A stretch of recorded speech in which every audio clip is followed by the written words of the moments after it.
अब आएंगे, अगर आपको आना है तो हमसे सीट मांगिए, हम तुमको सीट देंगे और जहां से हम चाहेंगे वहां से तुमसे लड़ाने का काम करेंगे। ऐसा काम भाई चंद्रशेखर आजाद जी ने कहा। भाई चंद्रशेखर आजाद जी ने इस बहुजन समाज के लिए, इस उत्तर प्रदेश के नौजवानों के लिए, इस उत्तर प्रदेश की जनता के लिए उन्होंने एक वादा किया कि मैं हर एक बच्चे को 1 से लेकर 12 तक शिक्षा फ्री करने का काम करूंगा। ऐसे नौजवान भाई को मैं बार बार सलाम करता हूं जिन्होंने शिक्षा पे बात करने का काम किया। उन्होंने कहा कि आज आप देख रहे हैं उत्तर प्रदेश के लेकर के पूरे भारत में परीक्षाएं करी जाती हैं, नौकरी की परीक्षाएं कराई जाती हैं और परीक्षाओं में पेपर लीक हो जा रहे हैं। नौजवानों के भविष्य के साथ खिलवाड़ किया जा रहा है इस सरकार के द्वारा। भाई चंद्रशेखर आजाद जी ने कहा कि हमारी सरकार आने पे अगर किसी भी परीक्षा का पेपर लीक हुआ और पेपर लीक करने वालों को अगर मुझे पता चल गया तो उनका रहना बाहर नहीं होगा, जेल की सलाखों के अंदर होगा। ऐसे नौजवान को मैं बहुत बहुत धन्यवाद करता हूं जिसने ये बात कही।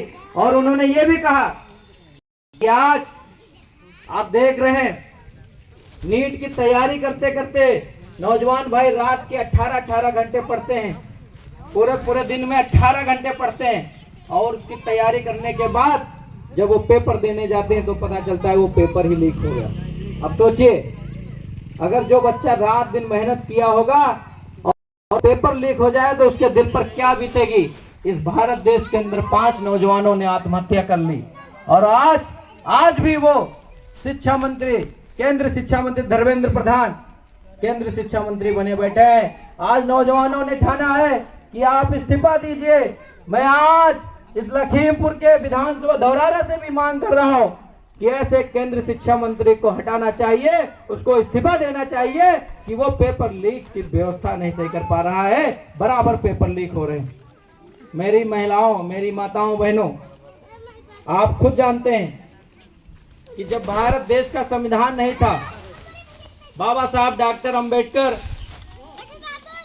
जब पैदा नहीं हुए थे, आपको इतिहास भी पता होगा, उनके बाद भी, पैदा होने के बाद भी बाबा साहब अंबेडकर ने भी वो अपमान सहा जो आपने खुद सहा। आपसे ऊपर जो आपकी माताएं थी उनको भी पता होगा कि महिलाओं को साड़ियां पहनने दिया जाता था, उनको घुटने से ऊपर साड़ियां पहनने दिया जाता था और तो और